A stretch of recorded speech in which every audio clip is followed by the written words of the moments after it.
सामाजिक प्रशासन का क्षेत्र हम पिछली क्लास में शुरू कर चुके थे और हमने समझा था कि सामाजिक प्रशासन के क्षेत्र में पोस्टकॉर्प सिद्धांत क्या कहता है।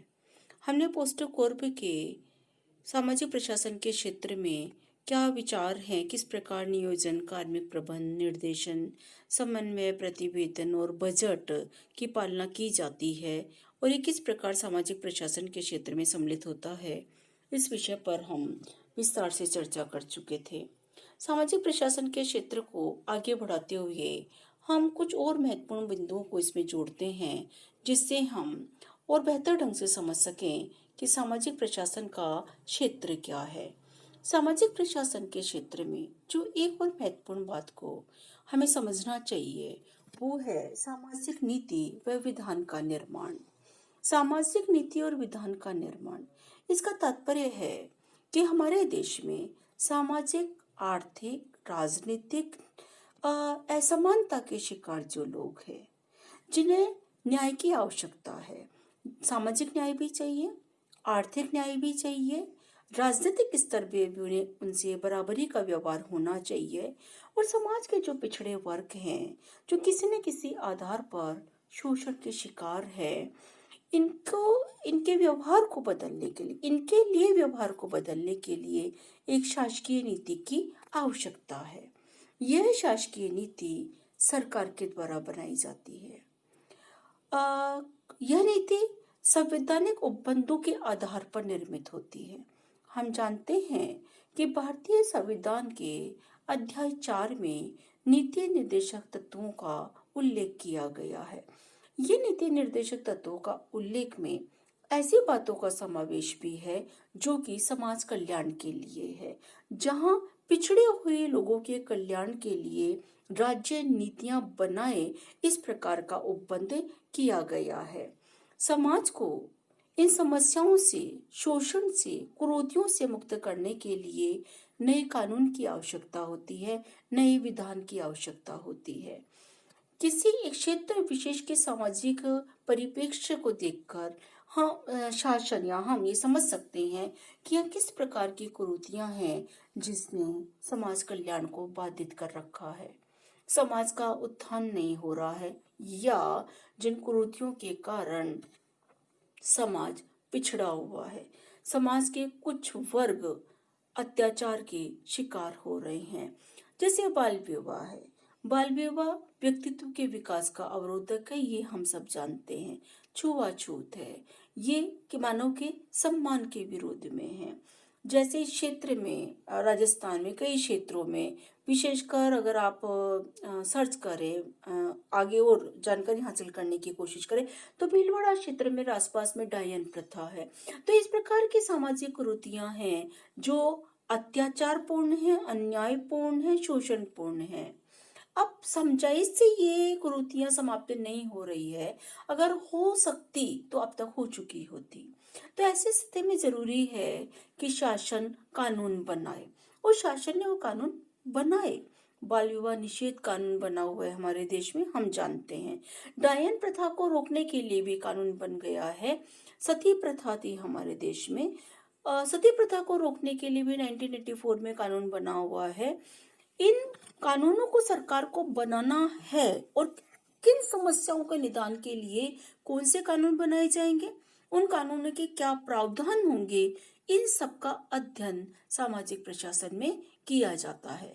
तो सामाजिक प्रशासन सामाजिक नीति से संबंधित है। हमें पढ़ना होगा कि सामाजिक नीतियां किस आधार पर बनाई जाती है, किस प्रकार से बनाई जाती है। हमें पढ़ना होगा कि व्यवस्थापिकाओं को सामाजिक कुरीतियों को रोकने के लिए, मानव अस्मिता की रक्षा के लिए, मनुष्य को शोषण से मुक्त रखने के लिए किस प्रकार के विधान की आवश्यकता है, और कौन कौन से विधान हैं जो सामाजिक न्याय की स्थापना के लिए, समाज में मनुष्य की गरिमा की स्थापना के लिए, भेदभाव से मुक्त समान समाज की स्थापना के लिए, न्यायपूर्ण समाज की स्थापना के लिए वो विधान बनाए गए हैं। तो सामाजिक नीति और विधान का अध्ययन सामाजिक प्रशासन का क्षेत्र है। एक और महत्वपूर्ण बात है जनसंपर्क। सामाजिक प्रशासन में हमें जनसंपर्क के बारे में भी समझना होता है।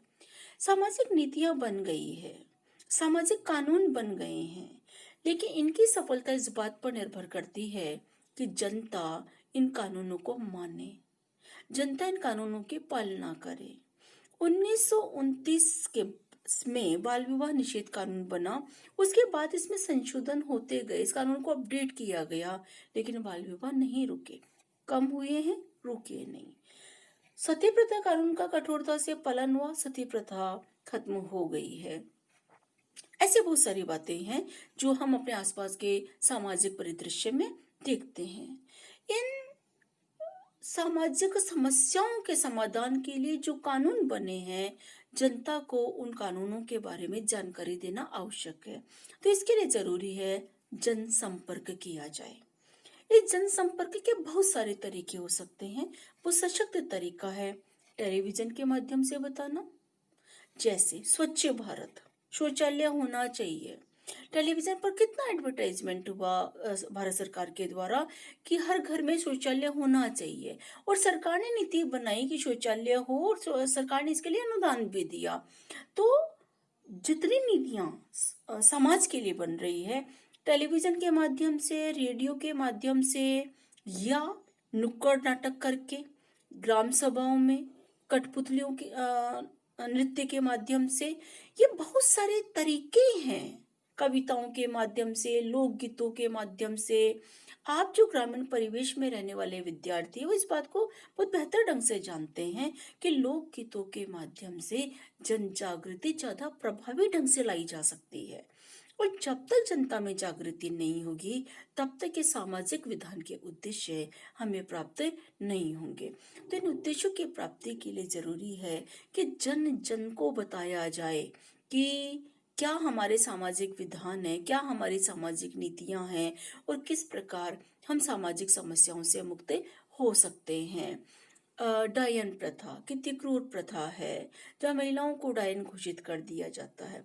या खाप पंचायतें, जहाँ खाप पंचायतें समाज से बहिष्कृत कर देती है परिवार को, और वो परिवार ऐसा ही जीवन जीता है। तो उनके विरुद्ध भी जागृति पैदा की जानी चाहिए। जितनी भी ऐसी बातें हैं जिससे कि किसी भी व्यक्ति का, चाहे वह स्त्री है, चाहे वो पुरुष है, चाहे वो बच्चा है, चाहे वो वयस्क है, जिसका भी शोषण हो रहा है, जिसके भी सम्मान में कमी आ रही है, उसको शोषण से मुक्ति दिलाने के लिए, उसके सम्मानजनक गरिमा में जीवन की व्यवस्था करने के लिए शासन का उत्तरदायित्व है कि वह इन नीतियों और उन विधानों को जन जन तक पहुंचाए। जैसे स्वच्छ भारत, जैसे बाल विवाह रोकने के लिए वो कुछ ऐसी तिथियां जो भारतीय सामाजिक रूढ़ियों में शामिल है कि इस दिन विवाह कर देना चाहिए, जिसको हम अबूझ सावा कहते हैं। हम सब राजस्थान में रहने वाले इस बात को जानते हैं। तो अबूझ साहों के पहले सरकार इस प्रकार के प्रयास करती है कि गांव गांव तक जन चेतना रैलियां आयोजित की जा रही है, स्कूल में पोस्टर प्रतियोगिता आयोजित की जा रही है, कविता भाषण प्रतियोगिता आयोजित की जा रही है, जिला स्तर का प्रशासन बैठक आयोजित करके दायित्व दे रहा है जिलाधिकारियों को कि बाल विवाह को रोकना चाहिए। और किस तरह रोका जा सकता है, कठोर कानून बना दिए गए हैं। ऐसी हर सामाजिक समस्या पर यह बात लागू होती है। तो जनसंपर्क करके इन सामाजिक नियमों को, सामाजिक विधानों को जनता तक पहुंचाना, ताकि जनता सचेत रहे कि उन्हें इन कानूनों की पालना सुनिश्चित करनी है। और यदि उन्होंने इन कानूनों की पालना सुनिश्चित नहीं की, तो उन्हें दंडात्मक कार्यवाही का सामना करना पड़ेगा, उन्हें अरेस्ट किया जा सकता है, उन पर जुर्माना लग सकता है। तो जनसंपर्क करके सामाजिक विधानों की क्रियान्विति को सुगम बनाया जा सकता है। अतः हम लोग प्रशासन के विद्यार्थियों के लिए आवश्यक है कि हम सामाजिक प्रशासन के क्षेत्र में जनसंपर्क के बारे में समझें और अध्ययन करें कि सामाजिक नीतियों में जनसंपर्क कितना महत्वपूर्ण है। एक और बात, अनुसंधान। कई बार ऐसा देखा जाता है सामाजिक व्यवस्था में कि कुछ कुरीतियां या कुछ समस्याएं या कुछ असमानतापूर्ण व्यवहार रूढ़ियों के कारण जन्म ले लेता है। परंपराएं हैं, रूढ़ियां हैं, इससे सामाजिक समस्याएं अनवरत पीढ़ी दर पीढ़ी स्थानांतरित हो रही है। तो अनुसंधान किया जाना चाहिए कि ये समस्या क्यों है, इस समस्या के पीछे का इतिहास क्या है, इस समस्या के कारण क्या है और इस समस्या का समाधान कैसे निकल सकता है। केवल कानून बना देना समाधान नहीं है, बल्कि समस्या के विरुद्ध जन चेतना जागृत करना एक प्रभावी समाधान का तरीका हो सकता है। तो हम जन चेतना या हम मतलब शासन, सरकार, राज्य जन चेतना का कार्य करे, उसके पहले यह समझ होना जरूरी है कि समस्या के बीज कहाँ हैं, ये रूढ़ियां, ये प्रथाएं कहाँ से शुरू हुई और इन प्रथाओं के नकारात्मक बिंदुओं को हम किस प्रकार भावनात्मक दृष्टि से जनता को समझा सकते हैं। इसके लिए अनुसंधान आवश्यक है। तो सामाजिक प्रशासन में सामाजिक समस्याओं पर अनुसंधान होता है। ये अनुसंधान राज्य भी करता है, राज्य के द्वारा अनुदान प्राप्त करने वाली अन्य संस्थाएं भी करती है, शोधार्थी भी करते हैं और स्वयंसेवी संस्थाएं भी करती हैं। बहुत सी स्वयंसेवी संस्थाएं हैं जो इस अनुसंधान कार्य में आज भी लगी हुई है कि भारत की सामाजिक समस्याओं के पीछे कारण क्या है और समाधान क्या है। अनुसंधान में सिर्फ हम समस्याओं का अध्ययन नहीं करते, वरन हम उन संभावनाओं का अध्ययन भी करते हैं जिन आधारों पर इन समस्याओं का समाधान हो सकता है। ये अनुसंधान न केवल सामाजिक समस्याओं को समझने में एक भूमिका निभाते हैं, सहयोग करते हैं, बल्कि ये अनुसंधान हमें ये भी बताते हैं कि जन चेतना किस प्रकार फैलाई जा सकती है, जनता को समस्याओं से अवगत कैसे करवाया जा सकता है। कई बार ऐसा भी होता है कि बीमारियां होती हैं, शारीरिक बीमारियों की बात मैं करती हूँ, साथ में मानसिक बीमारियां भी। जनता उन बीमारियों का इलाज नहीं करवाती। किन्हीं अंधविश्वासों में पड़कर, जैसे आसपास के क्षेत्र में मैं देखती हूँ कि डाम लगाने की प्रथा है, केवल एक अंधविश्वास के कारण एक सामाजिक समस्या बन गई कि छोटे बच्चे बीमार हैं, डाम मतलब पेट पर जला दिया जाता है, किसी भोपे के पास ले जाते हैं और वो भोपा डाम लगाता है और कई बार ऐसा बच्चों को इन्फेक्शन हो जाता है और बच्चा मर जाता है। तो इसको कैसे रोका जाए, कैसे ये प्रथा शुरू हो गई, क्यों लोगों के दिमाग में बात बैठ गई कि डॉक्टर से ठीक नहीं होगा और डाम लगाने से ठीक हो जाएगा। यह अनुसंधान का विषय है, इस पर रिसर्च होता है, होना चाहिए। और उस रिसर्च के बाद यद्यपि डाम लगाना दंडनीय अपराध है, उसके बावजूद ये है क्योंकि वो प्रथा, वो रूढ़ी ज्यादा पावरफुल है। तो उस प्रथा को तोड़ने के लिए जरूरी है कि अनुसंधान किया जाए कि प्रथा क्यों है, व्याधियों का इलाज क्यों नहीं करवा रहे। मानसिक रोग है तो मंदिरों में ढोक देना, भोपों के पास जाना, मंदिर में पूजा अर्चना करना अलग बात है, ईश्वर के प्रे करना, प्रार्थना करना अलग बात है, लेकिन इलाज ना करवाना अलग बात है। तो ये भी अनुसंधान का विषय है कि चिकित्सा में विश्वास ना होकर भोपों पर विश्वास ज्यादा क्यों है। जब तक इसका कारण हम इसकी तह तक नहीं जाएंगे, तब तक सामाजिक प्रशासन में इन समस्याओं का निवारण नहीं हो सकता। तो अनुसंधान का विषय, जितने भी सामाजिक समस्याएं हैं वो सब अनुसंधान का विषय है, रूढ़ियां अनुसंधान का विषय है।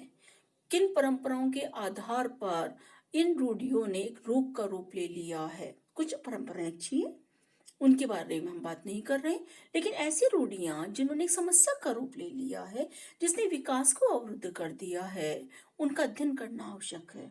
और सामाजिक प्रशासन में हम अनुसंधान करते हैं, ये समझते हैं कि जितनी समस्याएं हैं, अमानवीय प्रथाएं हैं, उन अमानवीय प्रथाओं के कारण क्या है, उन अमानवीय प्रथाओं के प्रति जनता की सोच क्या है, जनता की सोच को कैसे, इस चैन को तोड़ा जा सकता है, किस प्रकार नई पद्धति, नए विचार से जनता को अवगत करवाया जाए और न केवल अवगत करवाया जाए बल्कि इस पर जनता की सहमति भी प्राप्त की जाए, जनता स्वयं स्वीकार करने लग जाए, तो सामाजिक नीतियों का क्रियान्वयन काफी हद तक सफल हो सकता है। तो अनुसंधान को हम सामाजिक प्रशासन के क्षेत्र में एक महत्वपूर्ण अध्ययन के रूप में शामिल करते हैं। और सबसे आखिर में मूल्यांकन। सामाजिक प्रशासन के क्षेत्र में केवल नियम बनाना, नीति बना देना, कानून बना देना ही पर्याप्त नहीं है, बल्कि ये मूल्यांकन करना आवश्यक है कि जो नीतियां बनाई गई है उन नीतियों ने कितने प्रभावी ढंग से अपने उद्देश्य को प्राप्त किया। किसी भी योजना को हमने बनाया, उस योजना की प्रगति क्या रही, क्या उस योजना के लागू होने के बाद सामाजिक समस्याओं में किसी प्रकार का परिवर्तन आया, क्या लोगों में चेतना का स्तर बढ़ा, क्या लोगों ने इस बात को स्वीकार किया कि इस प्रथा, इस रूढ़ी से हम पिछड़े हुए हैं, इस रूढ़ी को छोड़ देने से हमारा विकास होगा, या हमें इस गलत बात का, अन्याय का विरोध करना चाहिए। तो योजना की प्रगति का मूल्यांकन किया जाना चाहिए, मूल्यांकन में शामिल किया जाना चाहिए इस बात को कि किसी भी योजना की प्रगति क्या है। एक और बात जो मूल्यांकन में शामिल की जानी चाहिए कि जब अधिकारी, कर्मचारी या ग्रास रूट लेवल पर काम करने वाले कार्यकर्ता किसी योजना या किसी नीति पर कार्य करते हैं तो उन्हें कुछ समस्याओं का अनुभव होता है कि हम जब फील्ड में गए, गांव में गए, किसी ढाणी में गए तो हमने वहां ये समस्याएं देखी। उन समस्याओं को मूल्यांकन में शामिल किया जाना चाहिए कि वो अनुभूत कमियां क्या थी, बाधाएं क्या थी। जब तक हम उन बाधाओं को रेखांकित नहीं करेंगे तब तक हमारा मूल्यांकन अधूरा है। किसी सामाजिक नीति को लागू करते समय जो बाधाएं क्रियान्वयनकर्ता ग्रासरूट लेवल पर अनुभूत करता है, उन बाधाओं के आधार पर ही पुनः नियोजन होना चाहिए। वो जब दोबारा नियोजन होगा उन बाधाओं को दृष्टिगत रखते हुए तो वो ज्यादा प्रभावी होगा, क्योंकि इसमें व्यवहारिक सुझाव शामिल होंगे। अनुभव के आधार पर जो सुझाव दिए जाते हैं कार्यकर्ताओं के द्वारा, कर्मचारियों के द्वारा या प्रतिनिधियों के द्वारा, तो वो व्यवहारिक सुझाव होंगे, व्यवहारिक विकल्प होंगे। हमें देखना होगा कि जो हमने नीति बनाई, जो हमने योजनाएं या कार्यक्रम बनाए, उनमें व्यवहारगत समस्याएं क्या थी। जब हमने योजना बनाई आदर्श रूप से वो बहुत अच्छी थी, हमें लग रहा था कि समस्या का समाधान हो जाएगा, लेकिन जब हम फील्ड में उस योजना को लेकर गए और जब हमने देखा कि इसकी क्रियान्विति होनी चाहिए, क्रियान्विति नहीं हो रही, क्यों नहीं हो रही, और अगर नहीं हो रही तो इसके क्या विकल्प हो सकते हैं, हम किस प्रकार परिमार्जन करें, क्या परिष्कार करें कि इन योजनाओं का क्रियान्वयन प्रभावी ढंग से हो सके। तो व्यवहारिक सुझावों को ध्यान में रखना और विकल्पों को ध्यान में रखना ये जरूरी है। यह मूल्यांकन का आधार है कि हम अनुभूत समस्याओं का अध्ययन करें, हम विकल्पों का अध्ययन करें, हम समस्याओं के समाधान पे किसी और दृष्टिकोण से भी विचार करें, जनता को साथ लेकर चले, जनता के दृष्टिकोण को समझ कर चले। अगर हम मूल्यांकन में इन सब बातों को ध्यान में रखते हैं तो सामाजिक जीवन का स्तर सुधारा जा सकता है, लोगों का लोगों की समस्याओं का समाधान हो सकता है, समाज कल्याण हो सकता है, और सामाजिक प्रशासन का जो उद्देश्य है वह हमें प्राप्त हो सकता है। भारत सरकार का जो कल्याण मंत्रालय है वह मूल्यांकन का कार्य करता है, अनुसंधान का कार्य भी करता है। यह अनुसंधान और मूल्यांकन का कार्य नहीं केवल भारत सरकार का कल्याण मंत्रालय कर रहा है, बल्कि बहुत सारे ऐसे सामाजिक संगठन हैं जो इस कार्य से जुड़े हुए हैं। तो सामाजिक प्रशासन एक इतना व्यापक क्षेत्र है इसका, इतना विस्तृत क्षेत्र है इसका, कि सामाजिक प्रशासन में हम जितना गहरा अनुसंधान करेंगे, जितना निष्पक्ष मूल्यांकन करेंगे, उतना सामाजिक प्रशासन का उत्थान होता जाएगा, विकसित होता जाएगा ये प्रशासन, और सामाजिक कल्याण में एक महत्वपूर्ण भूमिका निभा पाएगा। धन्यवाद।